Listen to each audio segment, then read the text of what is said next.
and he's going to talk about small and medium-sized business cyber stuff, which will apply for anybody that is working under a limited budget with cranky management. Let's give him a big round of applause. Thank you. It is super cool to get to be with you guys tonight, and that was actually a spot-on introduction there, because that is exactly what we're going to be talking about. So my name is Nathan. On Slack, I'm known as the Fitness Chicken, and we are going to look tonight, spend about the next 20 minutes or so, looking at the state of cybersecurity in the small to medium business space. Now, my direct experience is going to be with the small business aspect of that, and so I really can't speak directly to organizations that are in that 250 employees on up. But those that are below that, yeah, we have stuff we can talk about. I don't like to spend a lot of time at the beginning of a talk introducing myself, because ultimately when we get to the end, you guys are going to decide, you know, you're going to either be like total clown or competent. And I don't think there's anything I can say at this point that's really going to affect that. So ultimately, I'm just going to tell you, I'm my kid's dad. And one of my kids, the one that's in your, what is that, lower right, made the cookies tonight. So I was really proud of her for taking that on and bringing that. So anyways. She did good work, so Abby delivered on that. I want to start off with some examples here. So let's kind of set the table a little bit for what cybersecurity looks like in a small business. And I'm going to be painting this picture with a really large brush tonight. Okay, and I know there are exceptions to this in this room tonight, because I've talked to some of you. But yet, let's look at a couple of examples. First off, this was a number of years ago, I had an owner of a company, okay, 35, 40 employees, something like that, and he walked into the office I was standing in. He had a cell phone in his hand, and you could tell that he was on the phone, and he hands it to me, and he goes, "Nathan, would you talk to this guy?" And I'm, "Sure, what's going on?" He goes, "So he called me, and there's a problem with our website." Okay, I didn't know about this, and he's trying to help me fix it. Okay, you know, the red flags are starting to go up. Now get this. The next thing he told me was, he's trying to log into an account, and I've tried every password I can think of, and we can't get it to work. And I was just like, oh no, like, why did you stop at yours? Did you try your wife's? Like, why are we limiting the scope of the damage here? First example. Second example, this happened 3 weeks ago. I got an email from a lady that I work with an organization, probably 30 to 50 employees, something like that. She says, "Nathan, is this still our admin password?" Sure enough, next line, domain admin password right there in the email. That's bad news, but it gets better. I'm like, well, you know, I mean, you got to acknowledge it. So I'm like, yes, note to self, time to change password, all that. And then I realized that there was a little FW on that email chain. I'm like, let's see what the history on this is. So there's a new employee. The new employee is running up against a UAC prompt. So we provided the domain admin password in this email change to the new employee to try to get past the UAC prompt. Guys, that's the state of cybersecurity in small businesses now. So when you are sitting at Thanksgiving dinner and Uncle Ernie talks about how his auto body shop is running, you can realize this is probably the kind of stuff that's happening there, or Aunt Sally's beauty salon. It's a real disaster. Like, I like walking into a small business and seeing the iPads with the swipes on them, because I'm like, okay, I feel a little bit comfortable. But man, if it's a Windows machine, I'm like, I wonder which card I want to change out here, because I'm going to be cycling this number probably in about 3 weeks. It's just a really, really, really bad news. So let's look at the whys behind this. I think there's 3 reasons that cybersecurity is such a disaster in most small businesses. First of all, it's expensive. It is absolutely expensive. I was attending it was the ISSA meeting from a couple of weeks ago, and it was presented by Carbon Black. Okay, so great product, you know, no problem with them, not making fun of them at all. But he spent the whole presentation saying, antivirus is dead. We have a new model, right? He's selling application whitelisting, okay? We can read between the lines. At the end of the presentation, I said, hey, I work with small businesses. What are you seeing the adoption for small businesses with this application whitelisting, okay? Remember, antivirus is dead. Oh, if you have less than 100 seats, we don't talk to you. But the good news is that we just acquired an antivirus company. What? Like, really? This is where things are at. I had Logarithm call me recently. They said, we want to talk to you about your SOC. Okay. I'm like, well, I joined a club. It's called a sock club. I get a new pair every month. Just hits the credit card. That's all I know about socks. What do you know about them? Okay. We don't get cool toys like that in the small business environment. Secondly, there is no compelling regulation. Now, I'm a fan of minimal rules, let people be adults and make the right decision. I know, my worldview is very flawed, but there's no compelling regulation. Some of you are probably sitting out there thinking, wait a minute, what about PCI? In a small business environment, when I walk into an organization to help them with PCI, the whole goal is scope reduction. Like, we want PCI to have as little effect on that organization as possible. Everything possible, that's out of scope. That's out of scope. Really, you have this? If we do this, we take it out of scope. You don't have to worry about it anymore. Had a conversation in a hallway with an executive who's looked me in the eye and said, Nathan, this PCI stuff's crazy. There's no way other businesses are doing this. There's no way. Like, we're not going down that road. And I'm like, well, actually, I think other businesses are, but it's not having an impact. Same with HIPAA with small providers as well. Lastly, minimal executive influence. Man, you guys are really quiet tonight. Do you realize that? It's creepy. It's really, really quiet. That's okay, but it's just weird. Anyways, you know, if you work for an organization like DST or Cerner, okay, that CISO or that senior compliance officer, they are groomed, they are picked because that is their passion. In a small business, well, you know, IT kind of falls under maybe the administrative, maybe the office manager gets it, and cybersecurity, well, that's maybe not quite as important as figuring out how to provide a new computer to the staff members every 5 years. Like, that's what you really are concerned about from a budget standpoint. Everything else is like, well, we really don't have the ability to look at that. I'm going to say, Wayne presented on this, 6 months ago or something like that. I'm going to say cyber insurance is actually making things worse. Because now when I present something to a client and I say, hey, you know, can we talk about funding for this? And kind of talk through it. They're like, no, we don't need to do that. We have cyber insurance. I'm like, okay. Do you realize 4 questions, little check boxes, is what it takes to get a cyber rider against your building policy? 4 check boxes. Do you have a firewall? I mean, right, that's probably a helpful question, but who doesn't? There's no quantifying, there's no technology listed. Do you have a firewall? Like, are you really running a business without NAT? Yes, you have a firewall. Do you have an antivirus? Is it updated? That's valid because I worked at the place not too many years ago. I don't know if any of you worked, remember IBM actually had an antivirus where the update definition files were distributed via floppy disk via inter-office envelope. So it's a valid question. Do you back up? I mean, literally 4 questions, check boxes, there's no verification, there's nothing that pushes anybody towards the best practice. If you back up and you have sort of an antivirus, we're good, and we'll write you this policy. And really, most people don't even know what their policy covers or what it does for them. So again, it's really almost causing more problems than it's fixing. Now, I think a lot of you are like me because I see a lot of you at these different conferences. You go and you sit and you hear these presentations, you know, what we've gone through so far, you've probably heard before, like it's not rocket science.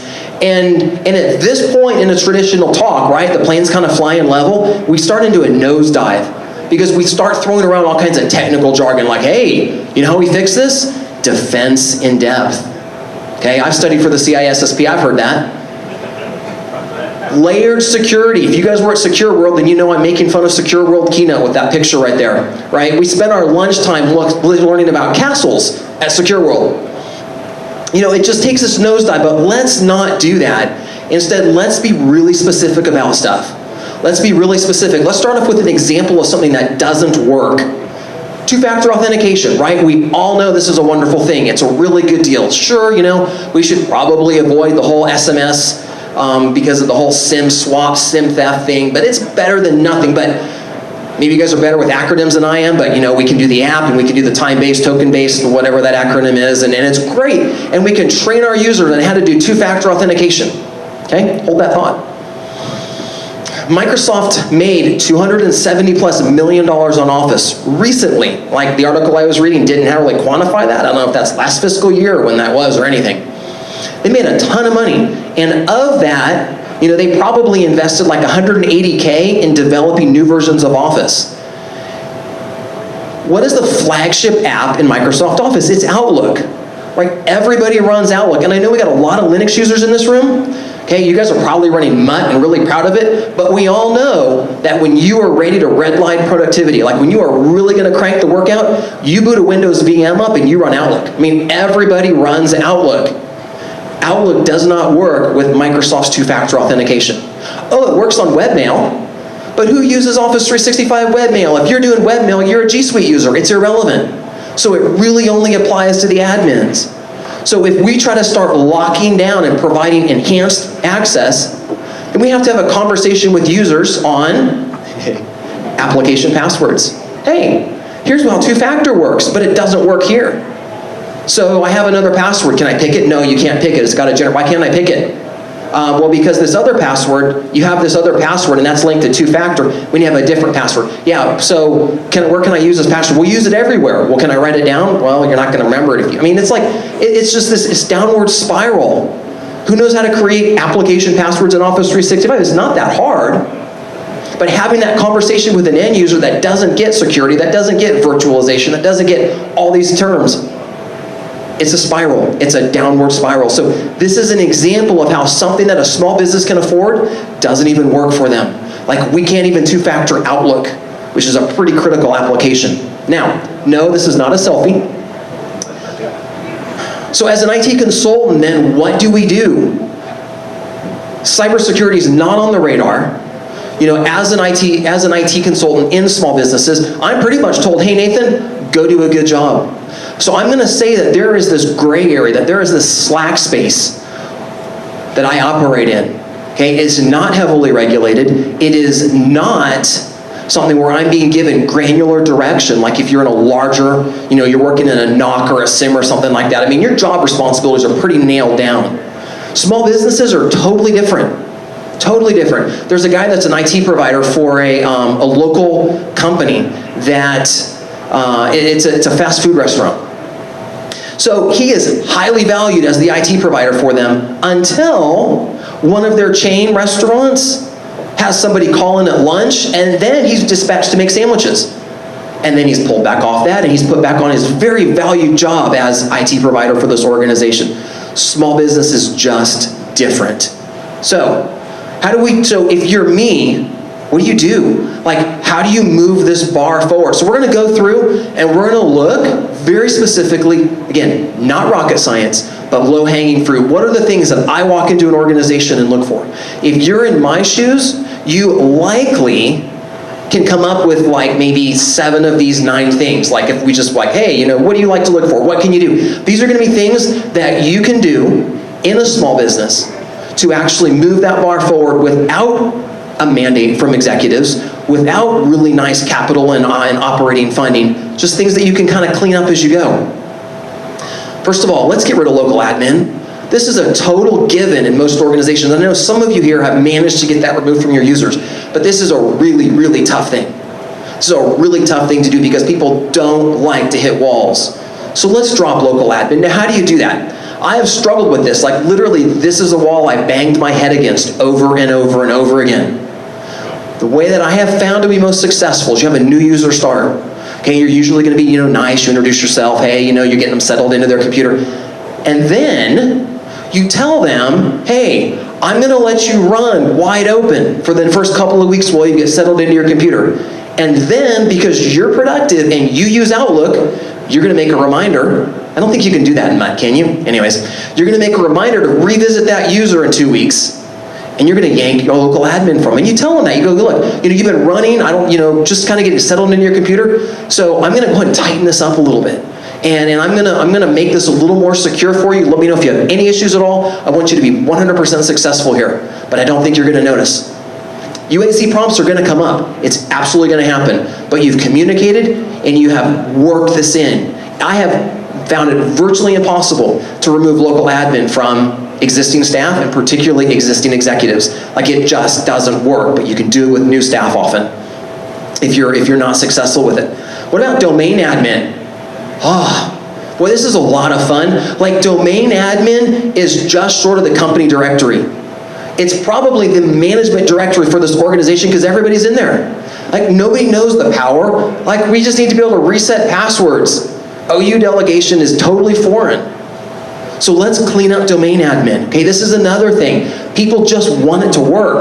Domain admin works. In small business, that's the formula. We just want it to work. Domain admin just removes the walls, right? Why do we want to mess with groups and sharing and all that kind of stuff? The other thing I'm going to say that's ultimately very critical in this is get to know this organization.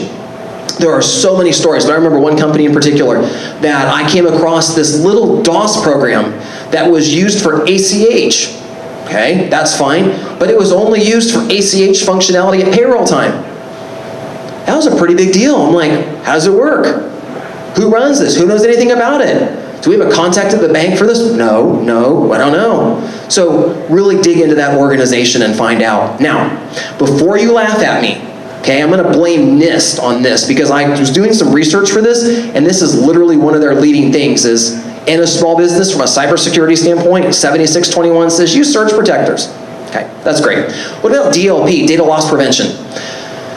Again, people in small businesses don't like to hit walls. They don't understand it because they're all powerful, especially the executives. But most organizations are going to have, let's say, some really important spreadsheets. Maybe it's a customer list, maybe it's an employee list, something like that. What about feeding that data into the DLP? Like, you may not be able to just mass block credit card and socials and stuff like that because maybe they really want to be able to email out bank routing numbers or something like that, okay? Still not a good idea, but man, it's amazing how much of that stuff's going to cross with a credit card or a social. But you can do something. In a small business, so much of what happens is just stupidity.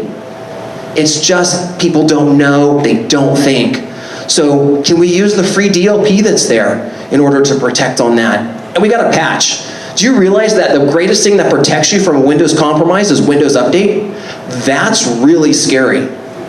Okay, Windows Update breaks, I mean, it's just like more often than Outlook. Windows Update is a real weak link in this whole chain. So I'm sorry, but I mean, if you're not doing anything, you need to at least be doing WSUS. And I know it's painful. I run it. I currently run it.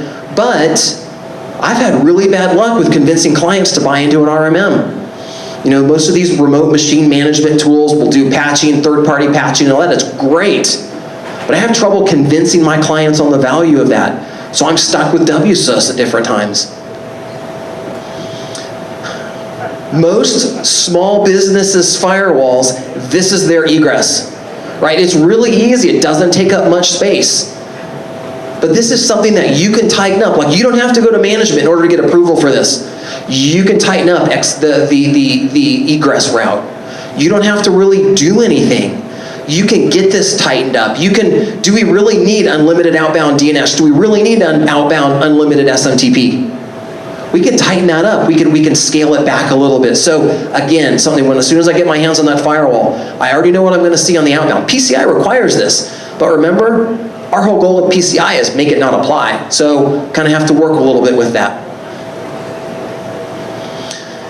One of the interesting things that I found with small business is that if you ask to do something like, hey, I want to update this or do whatever, there's pushback. They're like, well, you know, we need to, let's talk about that. But if I walk in and ask to clean something up, oh yeah, please, thank you, we really appreciate that. So what can you clean up? Remember, security, complexity is the enemy of security, right? We've all heard that. Well, there's probably some truth in that, so let's clean things up. I was looking at an organization recently that had a group policy, which was pretty important, that disabled PowerShell, really tightened it up. You know, everything has to be signed. It was this great group policy. And it was applied on an OU with only user accounts in it. Now that group policy applies to computers. So applying it to an OU with only users means it was doing nothing. So let's clean this up. Again, getting permission to clean up is a really important thing. Like, it's usually, sure, absolutely, thanks, and you go for it. Alert management. You know, we can get tone deaf to stuff. You guys, some of you guys that work in your SIMs and your blue teamers and all that, like, you're good at that. But the rest of us get tone deaf to alerts. So do we turn them off? Like, would you know if there was a computer in your organization that was constantly being reinfected? If there was something persistent, you had this rolling battle between your antivirus? Sometimes you do, sometimes you don't. This is one of the ways for you to demonstrate to management that you are totally on top of things, is if you're telling them, hey, we keep getting this alert from this computer, man, I'm having to keep working on this, and I'm gonna wipe it, whatever. But do you have your alert management tuned to the point that you're not tone deaf and you're actually able to be responsive? Because I get tone deaf. There was one time that I was getting like 60 backup emails a day, and I went, I can't do this. And I did that about the same time that I realized one of the servers hadn't backed up in 3 months, because nobody's gonna notice if they don't get 1 out of 60 emails. That just doesn't stand out to you. So get your alerts tuned in such a way. So from a Slack standpoint, okay, from this gray area that I operate in, where it's black and white. Nathan, do a good job for us. Let's just do this. There's not a lot of direction given. One of the things that you need to pull out into the open and get out in the sunlight is the backup policy. So this is crazy important, because there is nothing that is more misunderstood than backups when it comes between me as a service provider and an executive. So get this out and write it down. I've had people ask me to restore files from 6 months ago. Oh, we have 3 weeks.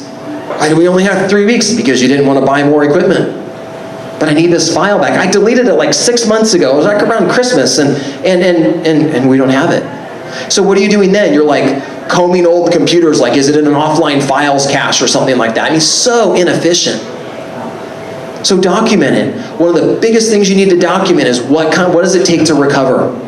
What do we need to do? If your RAID controller on your server or your SAN totally blows up and you lose every bit of data across that array, what does it take to actually get back up and running? The executives need to know this. Here's the challenge with that. In a small business, you don't have a lab, so you ultimately don't know. So it's an educated guess. Tell them that. Say, I don't have a lab for this, but you're prepared. So if they say, well, what would it cost? Always be prepared with numbers. You would be amazed at what is approved in a knee-jerk response. I've had things that I have asked management to approve. I said, hey, can we replace this? It's getting old. We're not getting the performance out of it. We're nearing end of life on this. The manufacturer just sunsetted it. It's mothballed. Well, let me think about it and give me some time. Budgets are tight right now. And then something goes wrong and that executive walks in and says, what about this? I'm like, well, struggling with it, but what does it cost to replace? Man, if I don't have a number right then and there, I'm had. But if I have a number, okay, let's do it. That's $4,000. I know, for those of you with DST, $4,000 is like the good sense bill on a project for food and sandwiches. But in a small business, $4,000 is actually a tangible project, okay? 4, 10, 15, 20, 30, right? It's all right in there. I can replace this for $4,000. Go for it. Just like that, you'll get stuff approved. It is so knee-jerk. So knee-jerk. I had $1,000 in overnight shipping approved on a server that I'd been asking to replace for 6 months. Finally died. How quick can we get a replacement? Well, I get it tomorrow if you want. It's fine. I'm like, it's going to be expensive for overnight. It's fine. We need it. $1,000 in overnight shipping for a box. So have your backups documented. Have them clear and defined. You need to know exactly what they are. So let's wrap this up. As a consultant, you're going to be the common denominator in multiple organizations, either as the loser, low-end, poor config, or you're moving the bar forward. You have a vision for what this organization needs. You have a direction, and you're heading that way. SecKC, thank you.